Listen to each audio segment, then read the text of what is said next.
everybody has a quorum, we're going to call all the boards to order at the same time and get started. So at 6:12, everybody call your board to meeting to order. On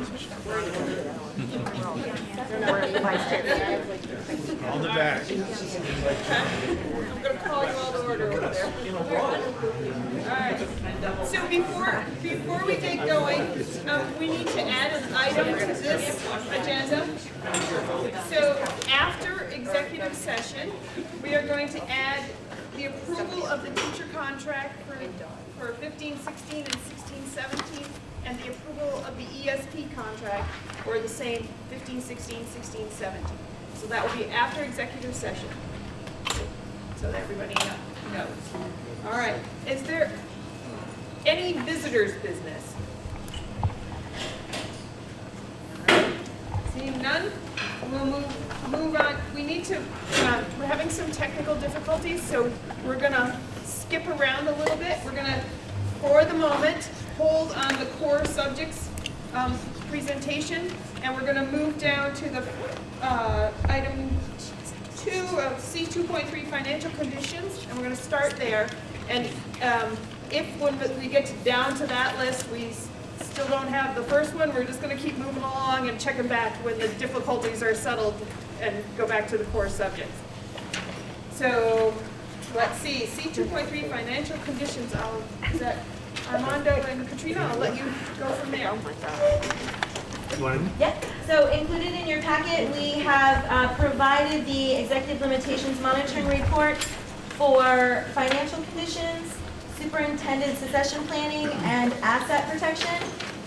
As discussed with the Policy and Governance Committee, we didn't change the interpretation, kept that pretty status quo to what you've seen in the past. We updated the evidence just to make sure that everything is timely and accurate. The only real difference that we made is really to the succession planning executive limitation. Now that we've lived it a little bit, we added in the superintendent's interpretation the third paragraph. It's really just 2 lines. In the event of the superintendent's extended absence, the ultimate responsibility of duties will fall to the assistant superintendent. This position will carry the proper superintendent's endorsement on his or her license. That's the only addition that we made to any of the 3 monitoring reports that you have. You'll have between this meeting and your next to review more carefully, and if you have any questions before you take action on these monitoring reports at your June meeting, feel free to send them our way. Katrina, will you take any questions if people have them right now? Okay. All right. Is any, Benita? I have one, it's not a question so much, but a possibility of something to add to it. I feel like one thing that we may need to address right in that same paragraph is about salary commensurate with the position for the amount of time that is spent, assuming that there's a difference in the salary between the assistant superintendent and the superintendents. Prorated. Thank you. Does anyone else have any other comments or questions?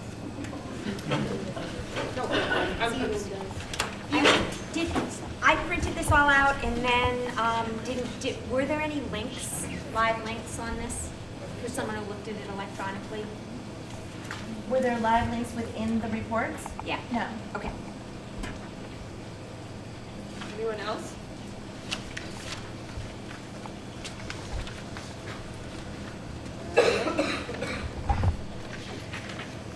So again, this will be on the agenda at the next at our next meeting to approve. All right. So we're just going to keep moving forward. All right. Is there any other before we move down? All right. Enclose. Did we get them? The minutes from our 3/8/16 carousel meeting. we could approve those while we're waiting.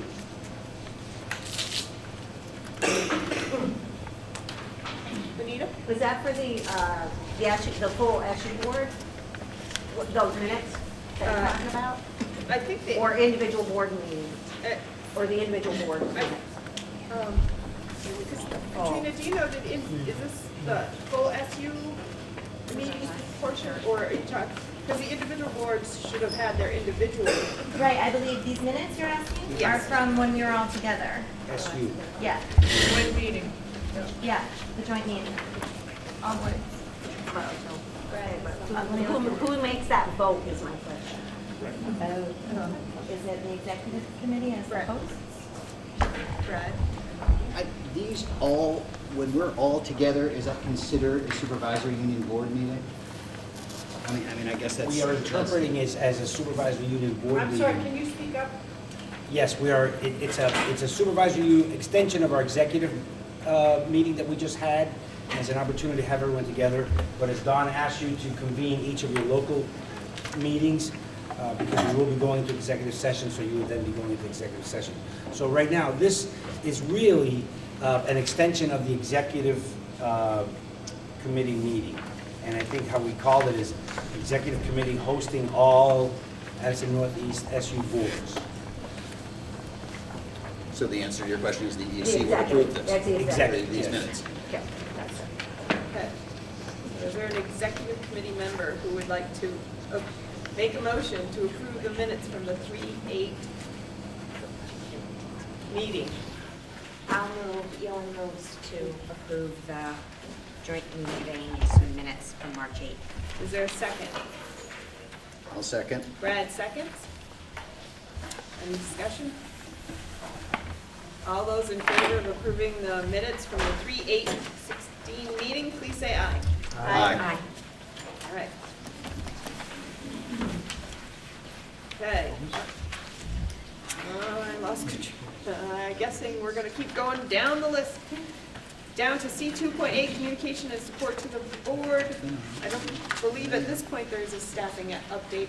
No, there's no staffing update right now, no. Right, a second. All right, so we'll move down to food service update, and Armando, I think you have that. Yes, and I'll be brief with the food service update. As you see, the accounts are getting a little better, but we're still struggling, I think, with collecting of money from students who do not qualify for free lunch. The flip side is I have contacted the Vermont, it's called Vermont Serve, which is the Vista in Vermont, and have asked them, and they've agreed to be able to provide us with 9 folks in September, late August, I think August 26th, for 2 weeks, to go and visit every household of all of our families with information about the free lunch program, so that they, because to go in every house and say, do you qualify? Are you aware of it? Do you understand it? Do you need some help?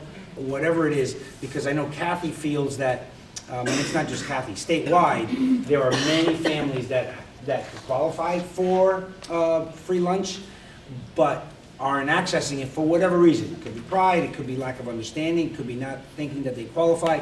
So by having these volunteers go door to door, we have them for 2 weeks, and 9 of them. So hopefully what they will do is raise the level of consciousness of the families, number one.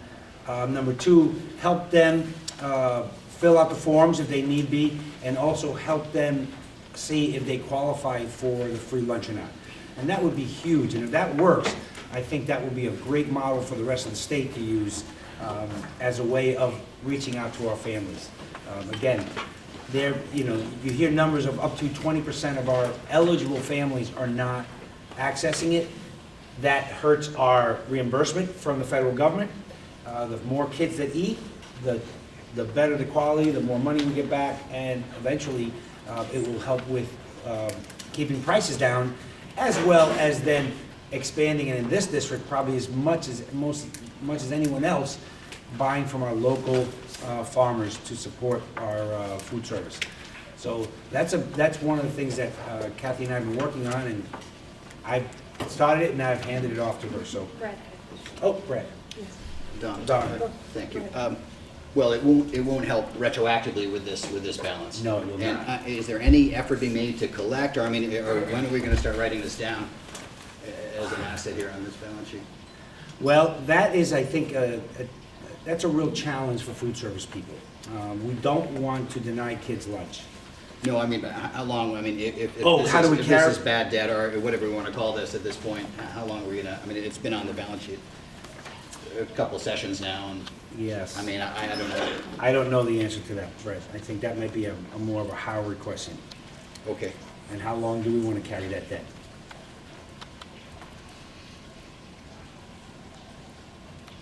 I don't have an answer for that. Okay. Any other executive committee members' questions? Any other board members have questions? All right. Okay. I have a question. Just Nancy? following up on Brad's question, how will we, or when might we have an answer about that? I think you can have, we can make a decision as an, I mean, I think as a internal, the central office to make a recommendation to the board. And again, Nancy, I would wait until Howard came back. We haven't talked about this. We're still trying to, and I think one of the main challenges that Kathy has is trying to collect unpaid balances. So I would say probably, you know, you may want to carry this to the end of this fiscal year as an option, and then just write it off as a loss and then go forward. And the fiscal year ends shortly. We didn't really budget for a lot of uncollected. You know, I'm not sure that was part of our deliberations. I don't think we expected this level of, would that be a correct statement? Yeah. Is it all from Not all from uncollected, but I would say a big chunk of it is uncollected. Anita? I'm wondering if a letter from the boards to the parents might be helpful if they're not responding to the food service. I wonder if each of the boards might be able to send a letter just asking the parents to, you know, this is your balance, we really need you to pay this by the end of the year, whatever. And if you can't, then you need to let us know that so that we can figure out how to proceed. And by the way, here's the paperwork for your kids. We For can, next we can, year. if folks like, we can draft a letter, short letter to be sent out. Now, understand that Kathy calls, emails, texts. But I'm just saying, I think sometimes hearing from the board rather than from, you know, the Yes. who they think is, you know, food people, might make a difference. It just might feel a little bit more of an effort, that next layer up. Krista? Is it the case that most food services departments in most districts carry a loss? How does ours compare to other districts? I have not compared, but I know it's not just statewide, nationally. This is a huge issue. This is one of those topics of conversations at food service directors' meetings. And again, quite often boards are carrying that. You know, they're carrying that, they have to pay for things, so it becomes a budget item. Not all of these are people that can't pay. Sometimes people just have bills that go $200 or $300, and then they'll say, oh, yeah, let me write a check and take care of it. So not all of these are delinquent forever. They're delinquent until, you know, someone pays. The challenge I think that Kathy's had, and food service directors in all the districts have, is how far do you push? Do you go for a collecting agency? I mean, how far do you push? Especially if, even though you may not qualify for free lunch, you might be right on the cusp, so you might be just above it. So life is just as hard for that person, except they're not getting a subsidy, than it is for someone else. Which is why, again, you know, when I was in Montpelier, we were able to eliminate the reduced lunch. We went just, everybody who qualifies goes for free. But for a couple of $1 million a year statewide, we could have had everyone having free lunch. But that didn't happen. Maybe someday. But right now, it's a problem, Krista, everywhere. And Kathy, next time she comes, she could have those statistics, because she, you know, she can belt those out in a heartbeat. But it sounds like we should assume in future budgets that we'll probably have some amount of loss in that area Yes. that we should plan for. Nancy? Are we expecting that some of this revenue is going to be made up? Yes. And do you have an idea about how much of it will be made up by the end of the year? I don't, but we can find that out and send it, and just send a little note to the boards.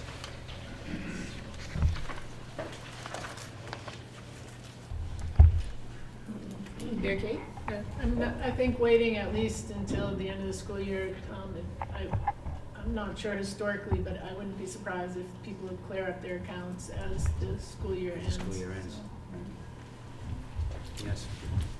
Question, so if, for example, online, you can pay your account now. Mm-hmm. So if somebody does have a debt balance at the end of the school year, does it get wiped out from their account online over the summer? Or would it show up if they go to start the new school year and pay, put money back on their account? Would it still show the negative? I think I don't think, unless there's a deal worked out between the parent and the food service person, I think that does carry forward.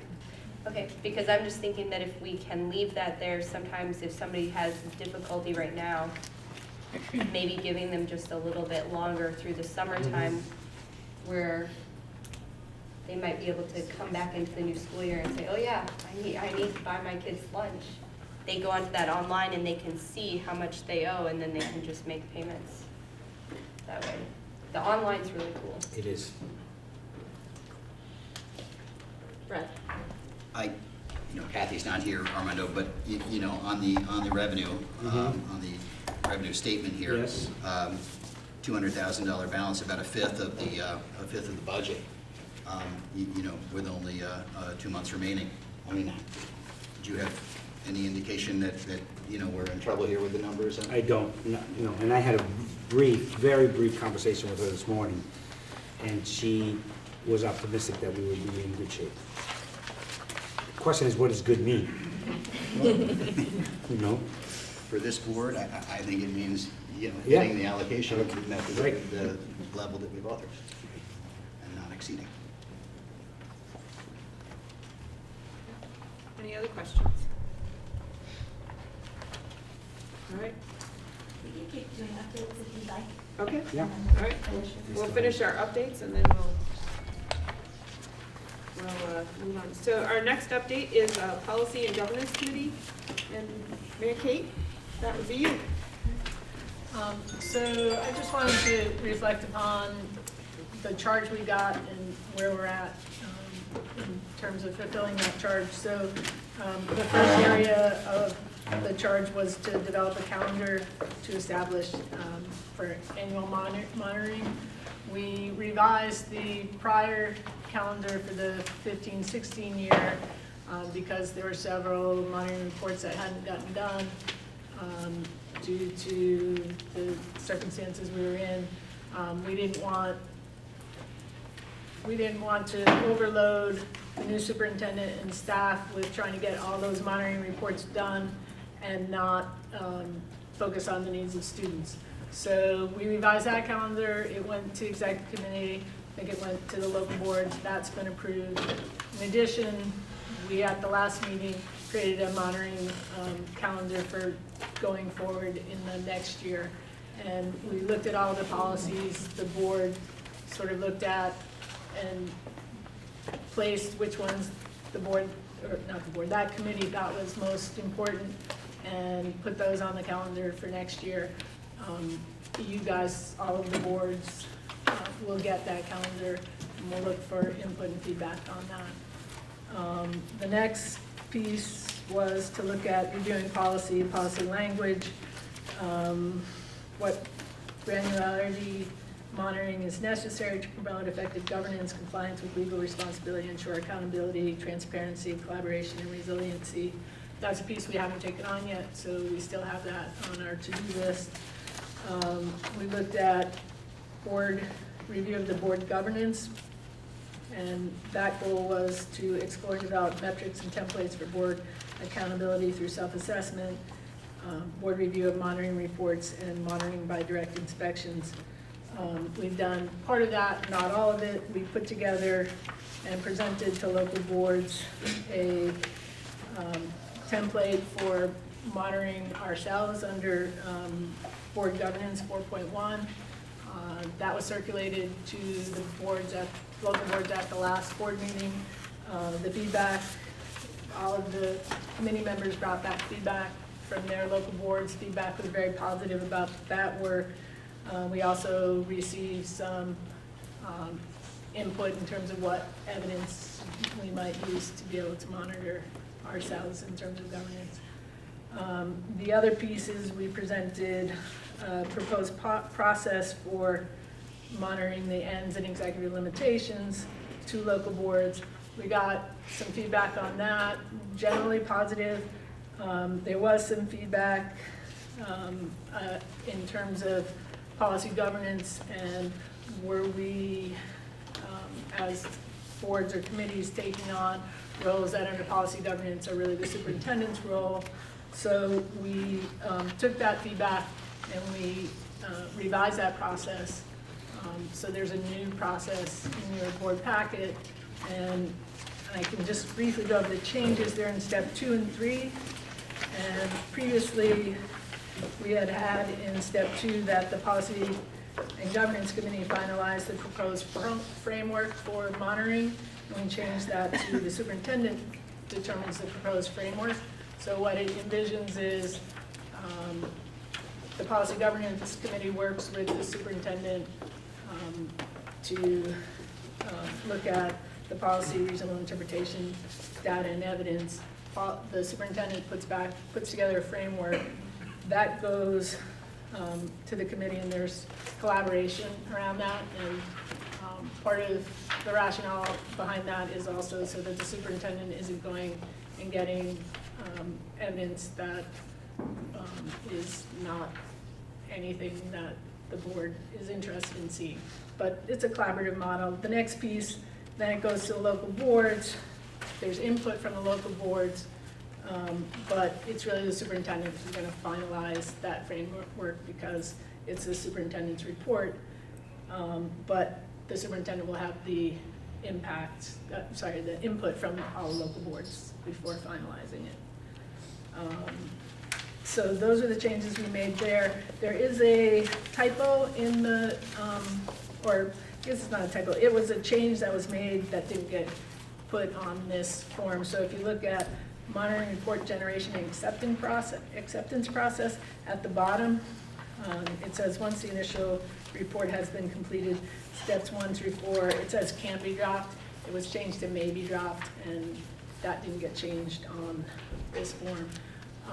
So what the committee is looking for is for local boards to look at that procedure and adopt that tonight so we can move forward with it. So it's on each of the board's agendas. Next piece was develop a process and methodology for conducting direct inspection, metrics and templates for reporting.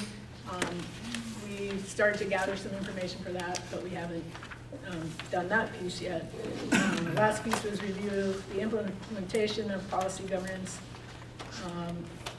of the policy governance model, and education and monitoring of ends, executive limitation, and board policy. And I would say through this process, the committee has been reviewing the implementation of the model through all of the work that we've been doing. Before starting the work, we all read Caroline Oliver's book, Getting Started with Policy Governance, so we all had came in with at least a certain common base to do the work and orient us. We've also had invaluable assistance from Val Gardner, and she's shared monitoring reports from other districts across the country, as well as templates and educational materials with us, in addition to our own thoughts. So we've been getting educated. I think part of the next piece is making sure that all of us get more education on policy governance. anybody has any questions, I'm happy. Anita? I have just a couple. One is, the way that I read this, I'm curious about if the superintendent, if we have a different superintendent after you go through this whole process the first time and get the monitoring and all of that in place, and then we have a different superintendent come in, are you gonna go through that whole thing again? Or are we expecting that the new superintendent would adhere to the interpretation of the previous superintendent? That's one question. I feel like it would be really critical to allow there to be some freedom there. And also, if there's a change, if the superintendent says, you know what, I need to add this, I need to take this out, how is that handled? Does that have to go back through the whole process again? And the other one is, how long are we expecting the Policy and Governance Committee? Is it a permanent committee? Is it going to be,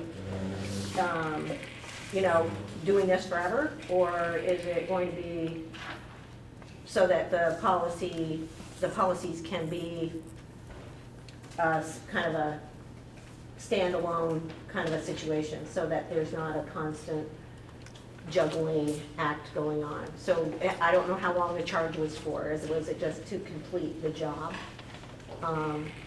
Which is kind of how policy governance expects committees to work. But this feels a little open-ended, so I'm just curious about how we plan to put the thing to bed, I guess is the question. So, Mary Kate? So initially, I would say that our work is defined by our charge. So once we've completed the charge, if there are no other things that have been given to that committee to do, then the committee would no longer exist. I will say that in terms of developing this monitoring process, the Policy and Governance Committee is involved in part of that. So if that's approved by everyone, then the Policy Governance, the boards would have voted for the Policy and Governance Committee to continue doing that work. In terms of, I will say one thing was added to the Policy and Governance Committee's charge, and that was to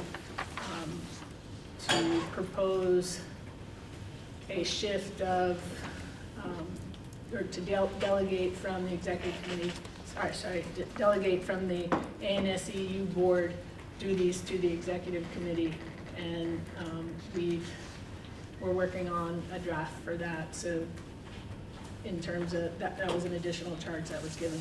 But, the committee, as any committee, is only exists as long as it's being charged by all of the boards, or in this case, the executive committee and the SU board. In terms of the change in superintendent, or, and these steps 1, 2, 3, there was some discussion about that at the last meeting. We changed it to maybe drop.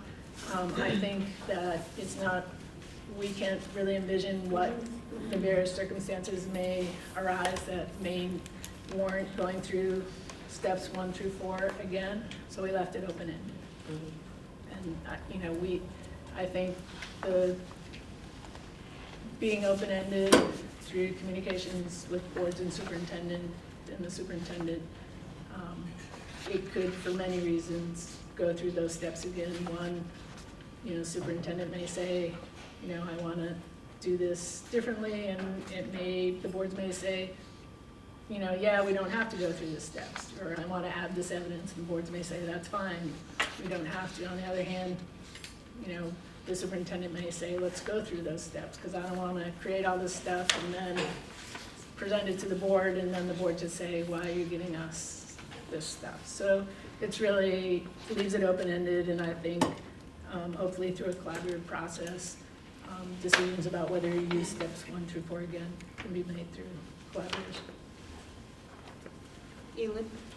I also think that we talked about the fact that this process is with the governance structure that we have now, and that may be changing, in which case other things would change as well.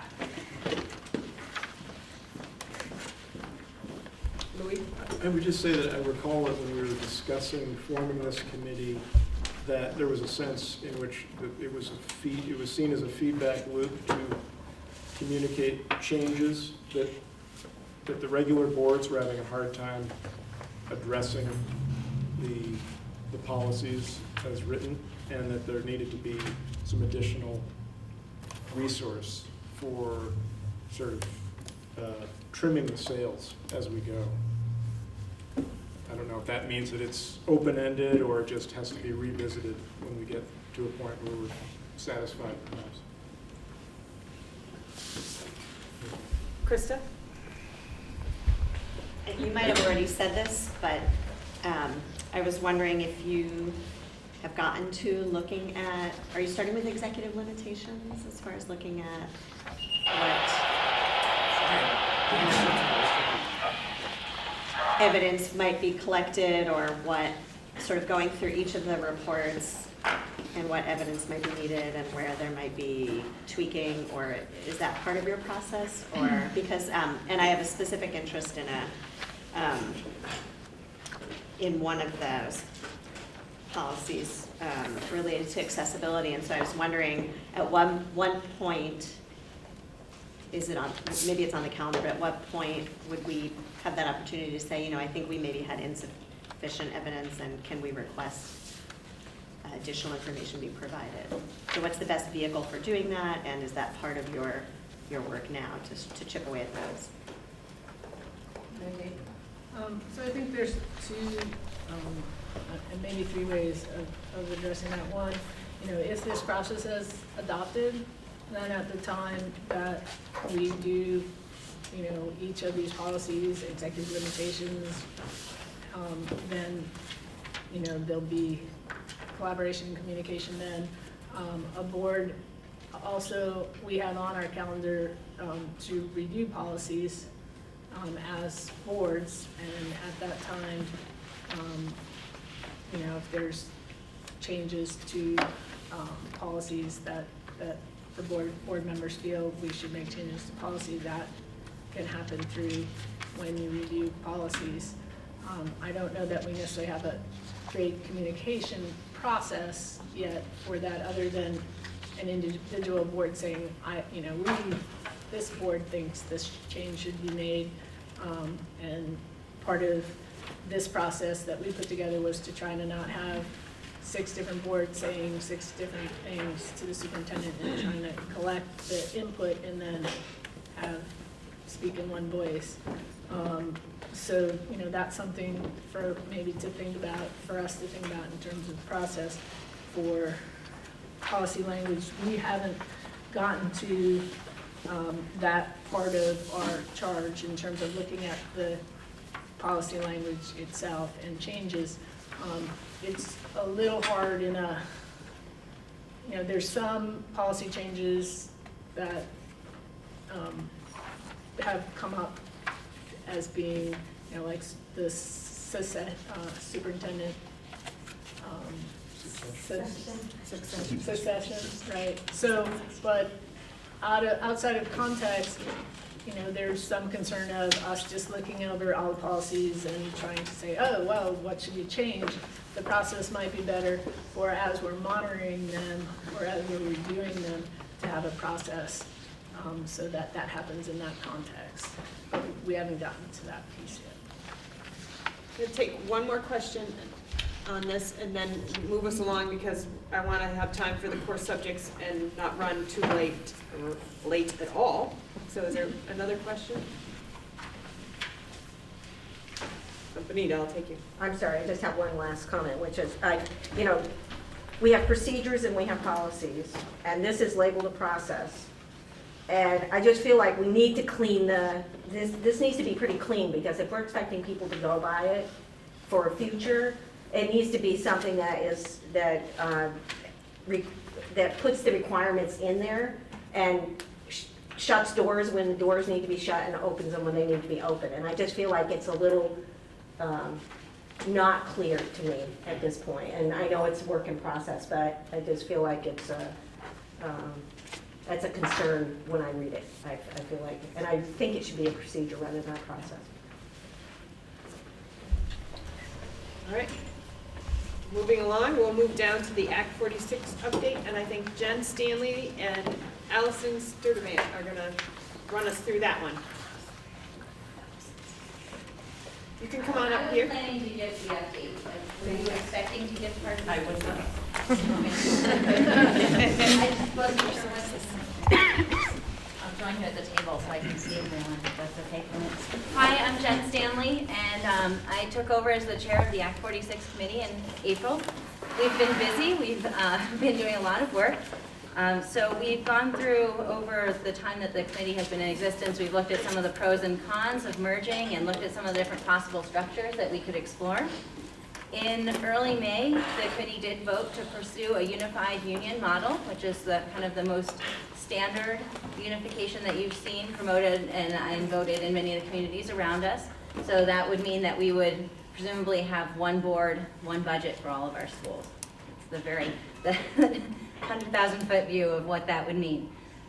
So in the same time frame, we have also conducted a community survey and done other activities to try to get some community input. So for our community survey, we have 396 responses to date. And in those responses, which granted is a small percentage of our overall voting public, it is still a large number that we have heard from. We've seen roughly 70% of the respondents are either somewhat likely or highly likely to support a unified union. We also have a lot of great input through that survey as far as what people value about unifying and what people are concerned about. And the comments are also really interesting. So if anyone is interested in that, we can definitely share that. That's been presented at several of our meetings. We also had a community forum last Monday here in this room. We had about 30 people come and ask some really good questions. There were definitely a lot of questions about the choice of the structure and about some concerns of what some communities felt like they might be losing through that. And so I think that will give the committee a lot to think about as we move forward. We also participated in the Bristol Works open house last Friday evening. So now we are turning our attention to drafting our articles of agreement. So this is basically the setting out how the board will govern the new unified union. And so we've started looking at those in our last meeting, but we'll really be getting into that in depth starting this Thursday. So we're looking forward to that. We also are collecting financial and quality data, which is some of the information that will go into the report about basically why we're recommending this unification. So I'd like to ask you guys to know that, or first let me say that we're going to be meeting weekly from now through June. We have a lot we're hoping to accomplish. We had previously as a committee voted to try to bring this to the voters on November 8th, so on the date of the presidential election. We felt that was a very advantageous time frame because we'll already be running elections and there will be a lot of people coming out to vote then. It has put us in a little bit of a time crunch right now, so we are moving to a weekly meeting schedule with a lot of work to get done in the coming weeks. We are also requesting you to pencil in on your calendars a tentative board meeting for all the elementary boards. I think it was on all of your agendas, but it would be for June 8th is the date we're looking at. I just heard that's the Bristol 6th grade promotion, so if anyone has any really significant concerns with that date, let me know. But we are looking at that early June timeframe. So basically, as we have the articles and the report together, we need to present those to the boards and give you all an opportunity to have input on those before they go in for the review process. The review process is fairly lengthy. So while November feels like it's pretty far away, the report and the articles have to go through a legal review, which takes several weeks, review by the Agency of Ed, which takes 6 weeks, review by the Board of Education, which takes more times, and they only meet on certain dates. So really, we do have to have that in for review by early July to be able to have it ready for a November vote. So I encourage you all to participate. We have been rotating our meetings through the schools, so we'll be meeting this Thursday in Starksboro. I believe next week we're back at Beaman, but I would be happy to share that, and those meetings are on the board meeting calendars. And if you just would like to provide input either to me or through the board members from your local boards who sit on that committee, that would be great. The last thing I want to mention in my update is you will notice on your agendas tonight that there's an item about a $5,000 funding. And so basically, when we all had our motions to form the committee, what happened is some towns made a motion around $20,000, which is the amount of the state grant for that committee, and other towns made a motion for $25,000. The way I remember that discussion was that we expected that that the grant would pay for all the costs up until we hit that $20,000, and any further expenses would be, after that point. We've recently learned that the AOE grant only is able to pay for certain expenses, specifically consulting expenses and legal expenses. And so what we have asked is just to have a small amount of money that is okay, that is put aside should we need to have any other expenses, for example, doing a mailing or something like that. In the earlier executive committee meeting, the executive committee did approve to have that money allocated out of the supervisory union budget. So that money would not need to come out of any of the local board budgets at this point in time. Armando had recommended that it would be a good gesture for each of the boards to have a motion supporting that allocation of money, even though it wouldn't be out of your individual budgets. So that's my update. Great, thank you. And And the weekly meetings are Wednesday nights, is that right, Jenny? They're typically Wednesday nights, but they do vary somewhat depending on committee member availability. So this week it's on a Thursday? This week it's on Thursday, and next week I think we're on Wednesday. Wednesday, yes. so I don't want to do too many questions because they're going to meet again, but go ahead, Brad, and then we'll move. This is very basic, just the mechanics of the voting. So on June 8th, we expect the local boards to approve the articles as written. Is it a vote? And what if one board does not? What is that a fly in the ointment? And then, if I could follow up, in the November election, again, same question, can one town derail the process? Great, so in the June meeting, I believe that there does not need to be a vote of the boards. It's basically the boards need to have an opportunity to provide input to the report. That's in the statute, that we need to offer that opportunity for boards to provide input. But there's not, as far as I understand, and I can look into that and get back to you, but as far as I understand, it's not a specific motion by each of the boards to go forward with that. As for the November 8th vote, because we are putting forward a unified union rather than offering the option for a modified unified union, that means that each town individually needs to approve going forward with that union. And any one town that votes no would end the whole union, and we would need to go back and come up with a new plan. Okay, so Thursday, if you want to attend their meeting, they'll be at Robinson at 6:30. Everyone's welcome, and we'll move on. And I just want you to know that Lincoln has their promotion on June 8th as well, so just an FYI for your next doodle poll. Thank you. Okay. All right, and the last very brief update is from the RBO update. The steering committee met last week and read through reports of 4 of the work groups in process that have been meeting. One thing you may have heard about that is a result of one of the work groups is the presentation next week on the 26th from the federal mediators. They're coming to give a presentation of alternative bargaining models. So that will be here at Mount Abraham, and there'll be explanation of the 2 alternatives and a comparison of the third, the one we currently use. So that's open to the public, to the staff, to board members. So if you're free, please come and receive that information. Other than that, the steering committee is trying to lay out the plans for the summer, when we're going to meet, if we're going to meet, how that's going to work, and move forward from that. So we're still in the early stages of the work, but we're still working. So that's the RBO update. All right. So now are we good to go on our report on core subjects? We are more than good to go. All So right. if you guys want to grab a chair and come on over, the presentation will be on the screen up in front. Want to shut the lights off?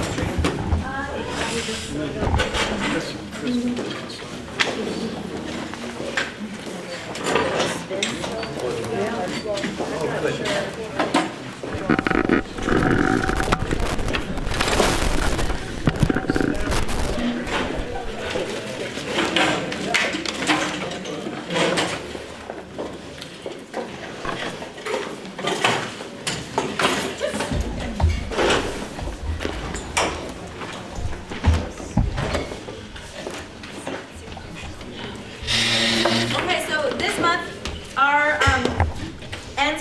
monitoring report is on core subjects in a digital environment. And as we've discussed in the past, and certainly with the Policy Governance Committee, this is a big, gigantic beast in a lot of ways, without a whole lot of direction. So as we move forward in our policy and governance work, I'm hopeful that we're going to get into a rotation where we have an opportunity to highlight many more of our core subjects as they're listed in the ANS policy than we're going to be able to share with you this evening. For the purposes of tonight and for this report, we're focusing solely on English language arts and mathematics. The tricky part about the timing of this report is that a lot of our learners are going through some of their spring assessments. We have just completed our standardized testing schedule with the SBAC. Some of us are currently engaging in the science kneecap testing right now, so none of those scores or any of that data is available to us right now.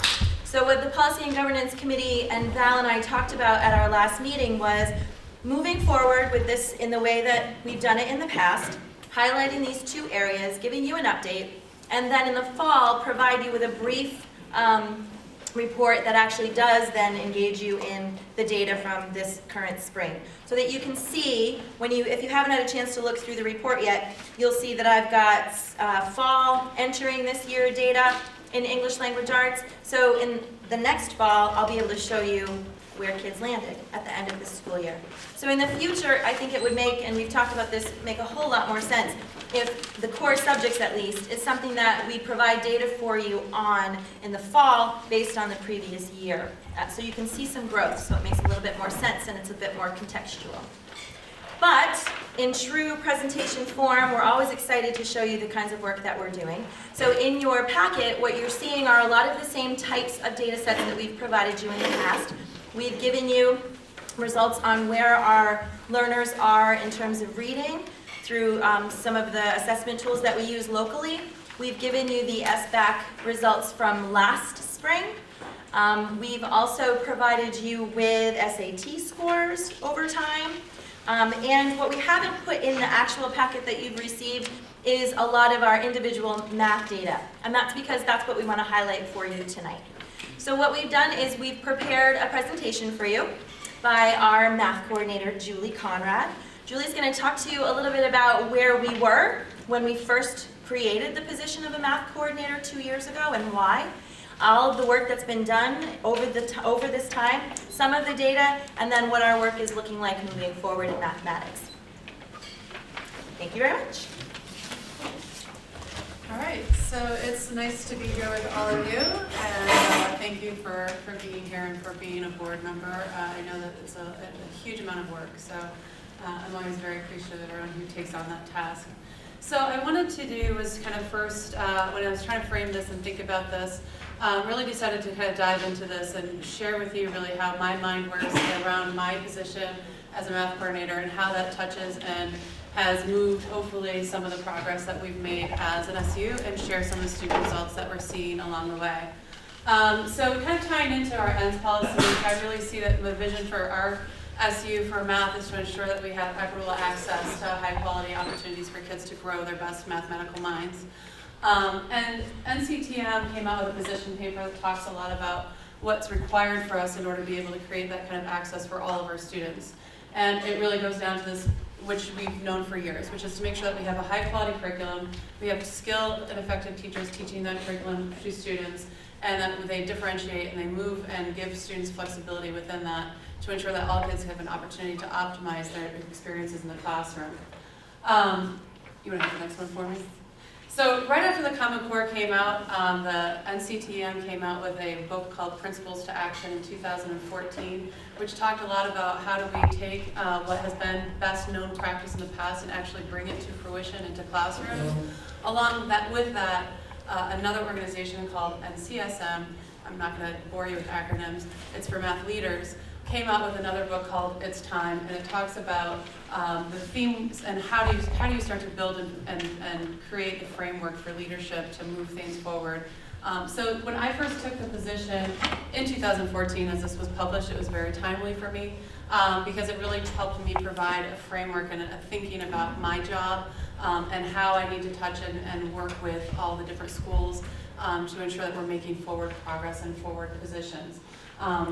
Prior to my taking on this role, part of that was determined based on need, because we had lots of discoordination, right? So you want to go hire someone who is coordinated because our 5 towns had different experiences for students that were happening in mathematics, which then created issues and problems when they start to come together here at Mount Abe. And we wanted to do is try to create a more equitable opportunity so that no matter which of the 5 town students are coming from, we have the same high quality K-12 experience for all of our students. So in this framework, the big 3 things that I want you to focus on is this kind of this overall theme in the middle here.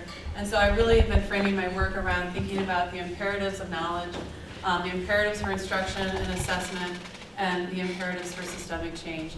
And so how can I work with the teachers and the teacher leaders, the principals, district administrators, to start to move that. So if we look at the first section here around imperatives for knowledge, around teaching mathematical content knowledge, as well as knowing how to teach that math. So one of the things that's really come out of a lot of the work around math education in the last 10 to 20 years through Deborah Ball and many other math educators is that in order to be able to teach mathematics really well, even at very early grade level, you have to know your content much more deeply than just being able to do mathematics that's being presented at that grade level. So understanding the implications for what all of those pieces are.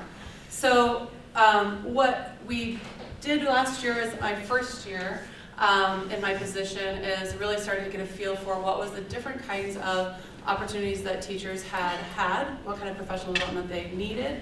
And with Katrina and then Lauren Perrin, we were working together with with an SU team through a series with Judy Carr talking about implementing the Common Core. We talked about what would be the best way in order to help that we can build the content knowledge, build the pedagogical or instructional practice knowledge necessary for our teachers in order to be able to raise the bar. So from that, we did kind of a survey, you want to go ahead and hit, and said, well, we don't want to create a system where we think we have a target, but teachers are kind of picking and choosing what they're getting as far as professional development. We want to make sure that we have a unified opportunity so we can eliminate kind of this buckshot approach that oftentimes different schools and SUs do, and really try to narrow it and target it so that way we can ensure that we're going to have that idea of equity and excellence for all of our students. So we designed and moved forward with this 3-year PLIP plan in coordination and with the support of all of our amazing admins. And so this year has been the first year of that PD plan. So for mathematics, what that means is there's been 30 hours of professional development. This year has been focusing our time with kindergarten, first, and second grade teachers. And we've been really focusing on making sure that all teachers in that time collaborating together have had opportunities to think deeply about the mathematics that they teach. Seemingly simple mathematics, not so easy to teach in all actuality. So knowing that that's the foundation for which everything else is built upon, how do we ensure that we have that access? So through that, we've utilized a well-known and respected consultant, Sandy Stanhope, to come in and provide some professional development, specific and targeted around additive reasoning for our teachers. We also spent time looking at our PNOA, which is part of our assessment plan, and talking about how we can use that information diagnostically to actually drive instruction and make instructional changes for our students. And then we've also spent the last few times together looking at the Common Core state standards, making sure we really understand the intention of those standards, and coming with end-of-year competencies designed for each grade level. So we'll have an opportunity to have clear language with the whole group of teachers around what our expectations are for each of those grade levels for when students leave that grade. That gives us an opportunity then to be thinking of more effectively about what do we do for students who are already there when they first come in. Likewise, how do we adjust things for students who are still struggling beyond the target when we're expecting them to do. So this year has been focusing on that. Next year, we're already in planning and thinking about our next cohort, which will be our 3-4 teachers. We'll be focusing on multiplicative reasoning and fractional reasoning. Some of the work I've been doing outside of this cohort work has been working with those teachers and some 5-6 teachers as well around multiplicative reasoning. And we'll also be building in some more work around our Bridges program. And then for school year 17-18 will be grades 5 and 6. And they're really eager. They asked me just the other day if I could be there next year, and I told them no. So that's a good thing. So this is our 3-year plan for kind of developing the professional development for content for teachers.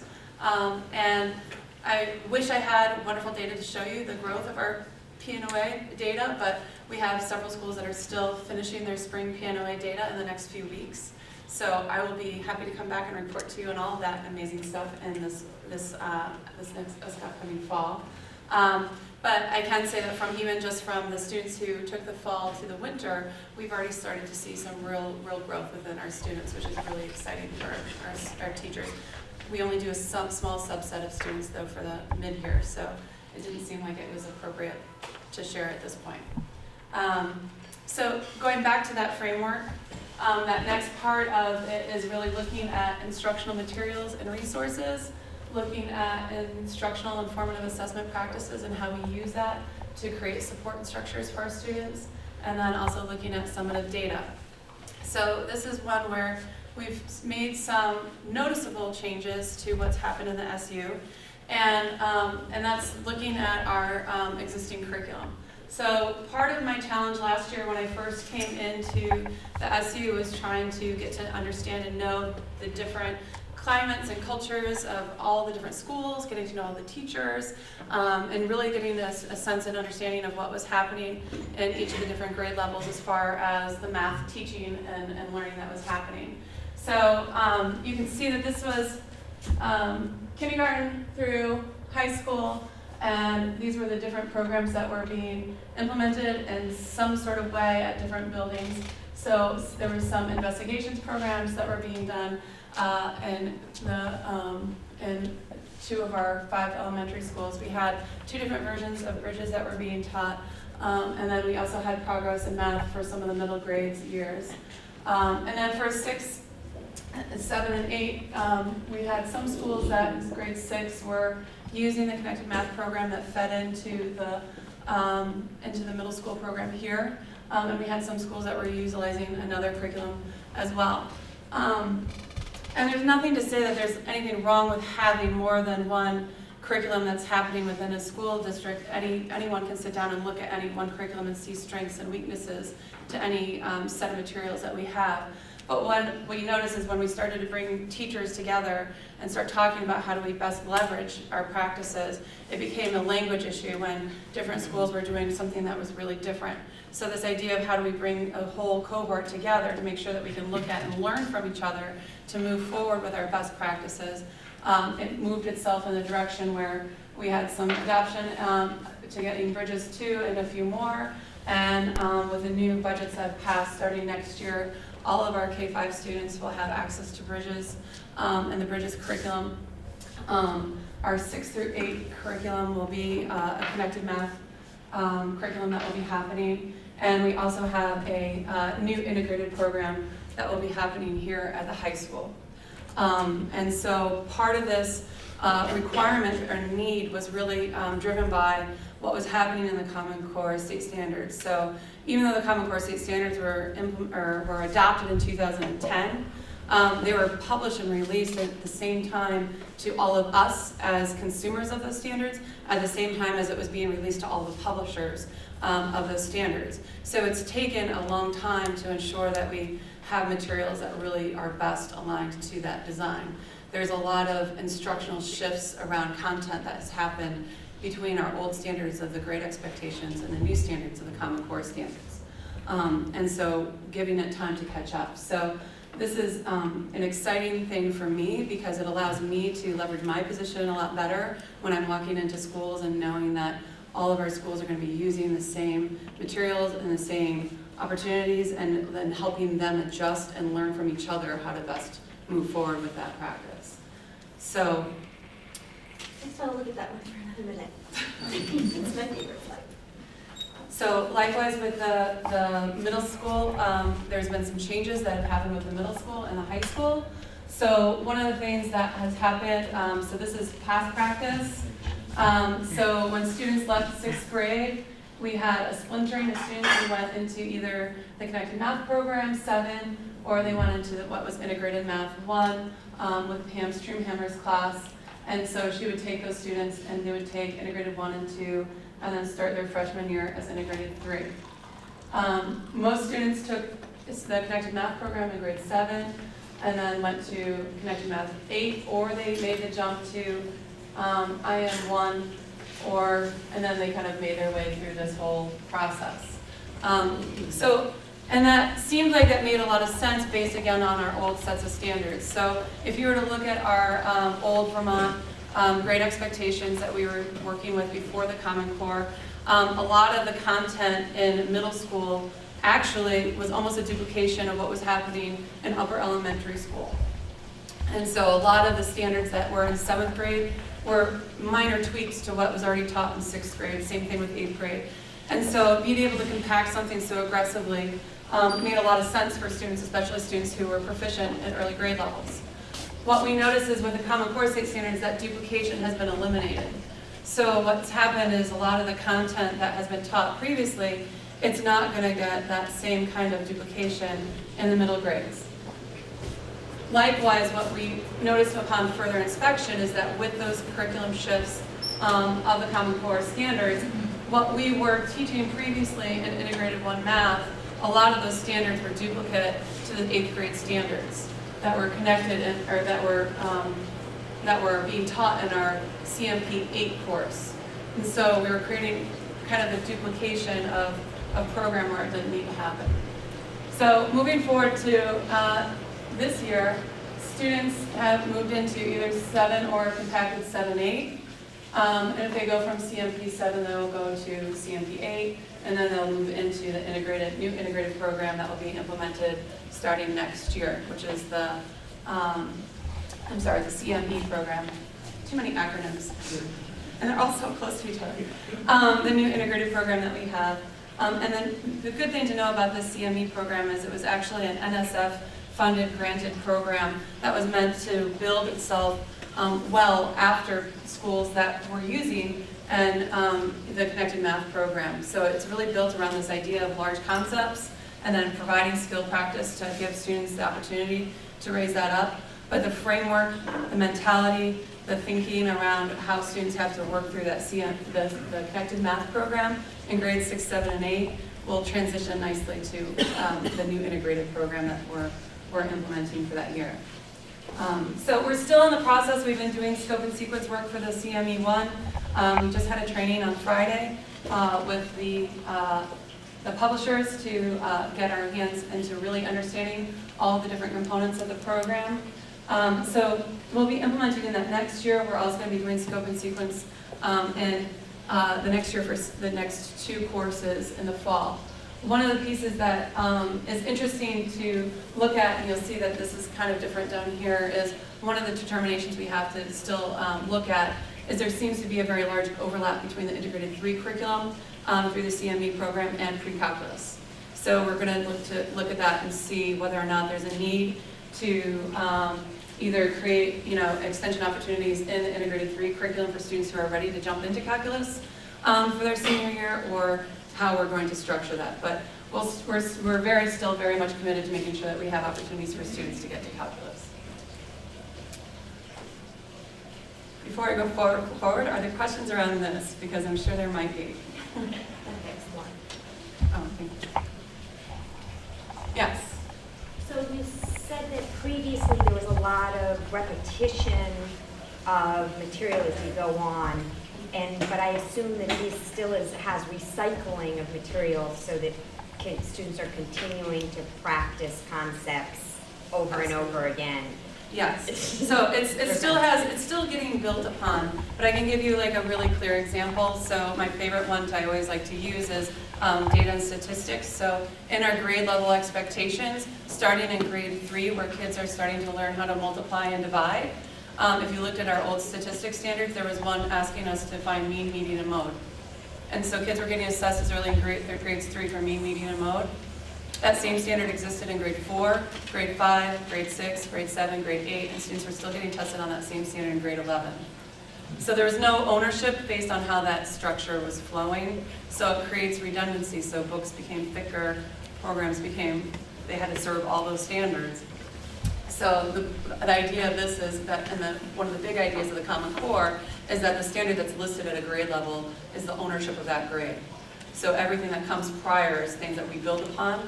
You know, they're built on these ideas of progression, so it absolutely builds off that progression onto the next piece. But that idea that if it's in the grade 4 set standards, then we have an expectation that students at grade 4 will meet that standard. So that means that grade 5 we're building on towards something else.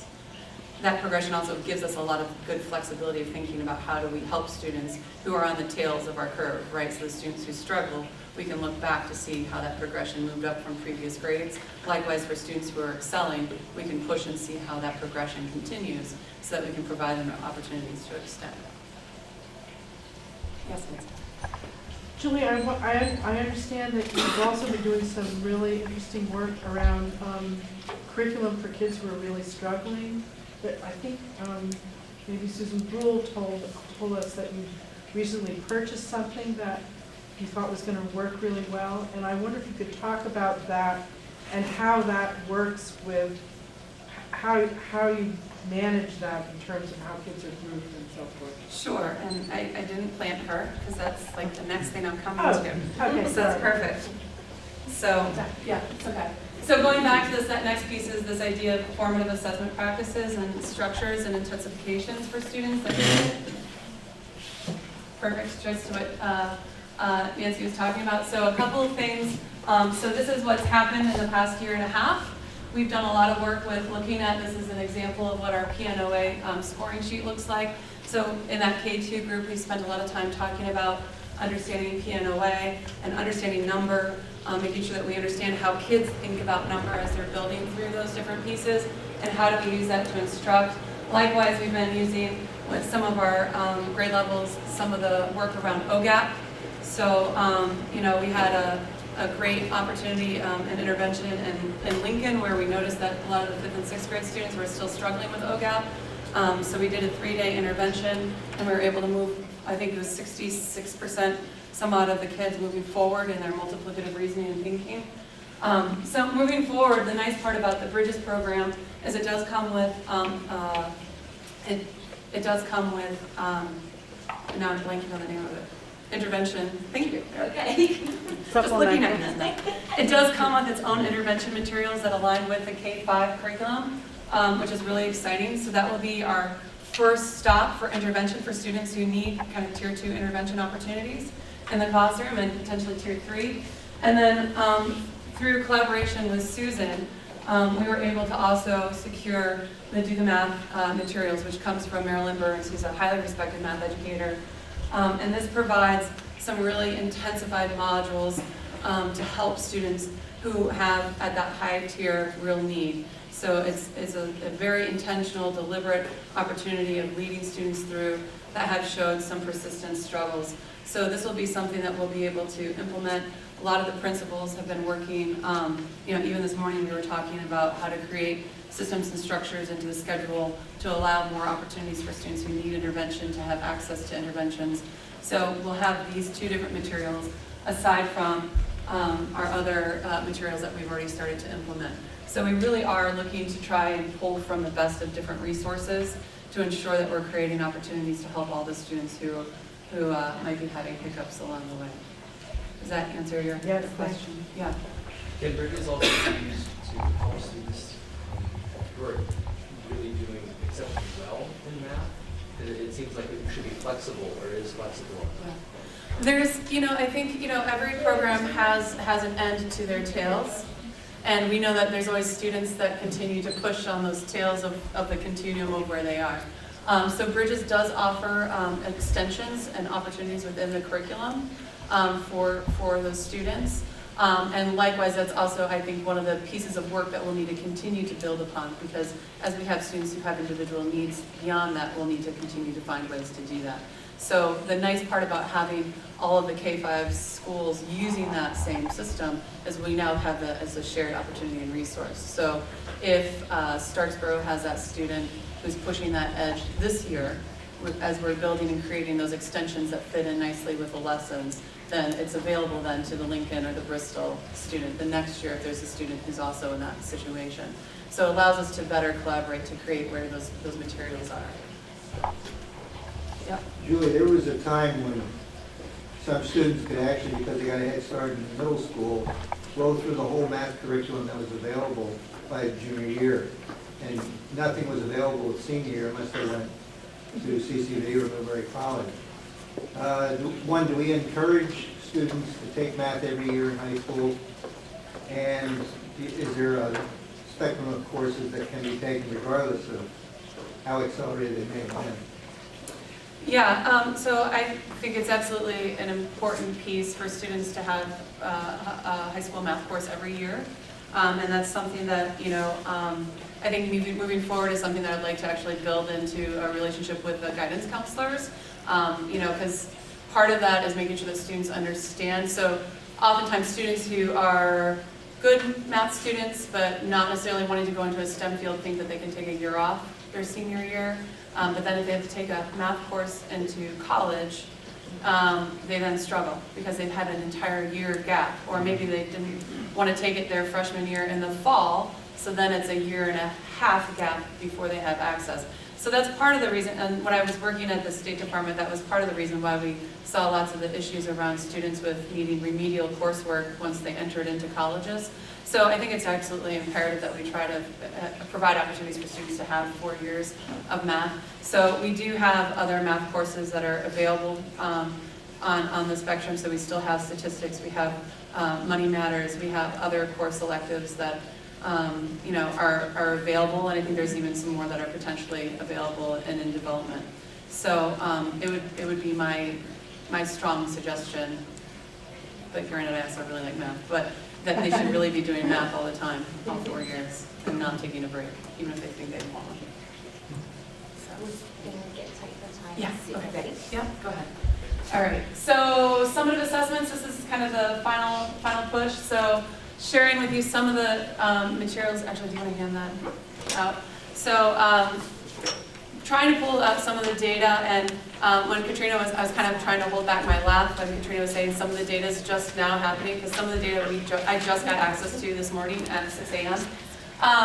So what I wanted to do is share with you some of the data that we have from a few of our different assessments. I apologize for the clunky cutout on the front page of that.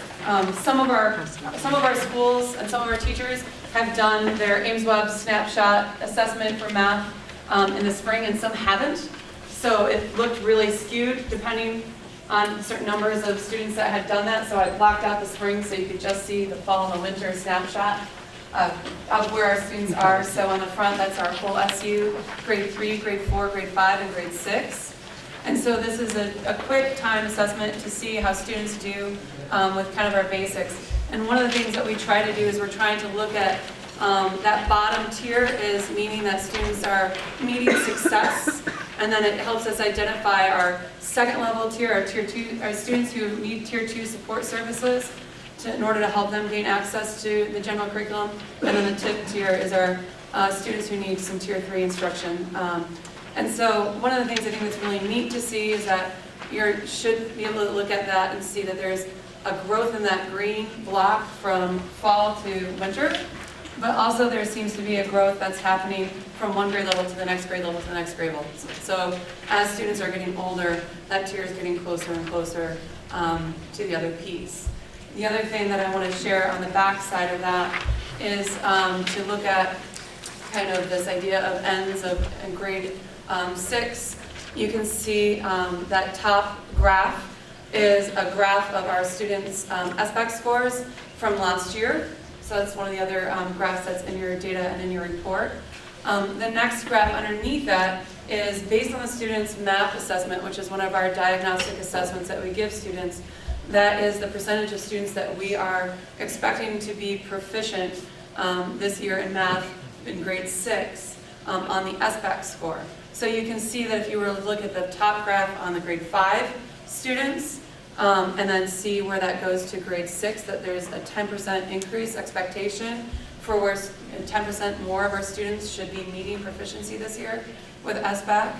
And then the bottom one is to show you the growth of where they are with their spring math testing. So all 6th graders, as part of their placement for moving into Mount Abe, had to take this full spring math assessment, so it gives you an opportunity to see those percentages. And again, you can see that those percentages are consistently higher than where they were last year with grade 5, as well as where they are expected for us to do with the SBAC. So it shows some continued growth. And Yes. we'll send this to you electronically as well, so you can look at it more closely between now and your next meeting, when you can have more time for questions. Same color? In color, yes. I know, it didn't. Definitely. Pretty much what I just said. Okay, so a lot to digest, a lot to think about. You've got the full packet in your board information provided to you yesterday. You have this handout that we will make sure you also get electronically in color so that you can review that. This will be on the June board agendas for any further discussion and a motion to approve or disapprove. Thank you very much. Thank you.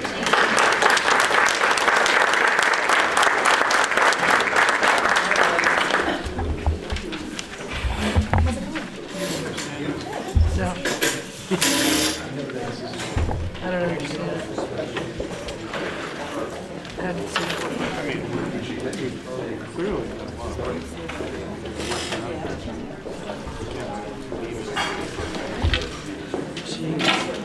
Yes, I know that you have, I know. Killing, really. So we're going to just tell folks. Folks, we have a couple of items right now around the contract. So we need to go into executive session for the next 15 or so, 20 minutes. Inshallah, we'll do it quickly. Inshallah. So you all went into, you're all right now convened, is that correct? So if you could just go back to your boards and just, or do you want to do it? Well, could the executive committee go into executive session and invite Yes. the local Yes, we boards in can. with them? Yes. And we'll also invite Armando and Katrina, I want to invite Patrick. we'll invite Patrick. Do the principals want to stay or? No? No. Sorry, you're not going to be invited. Just one less, that's one less. Susan, are you You'll be going to stay? thankful. I think it's up to Armando if I'm supposed to be here or not. I don't think so. All right, so I'll entertain a motion for the executive committee to go into executive session for the purpose of discussing negotiations and to invite in the local boards and Armando, Katrina, Patrick Green, our future superintendent, and am I missing anybody? And that's it. So I'll entertain, Louis. I second. All right. Made it. Sorry. Louis made it. Rebecca seconded. And the time is 7:30. All those in favor of going into executive session, please say aye. Aye. Any opposed? All right, so we're going in, we are in. And the principals can go right.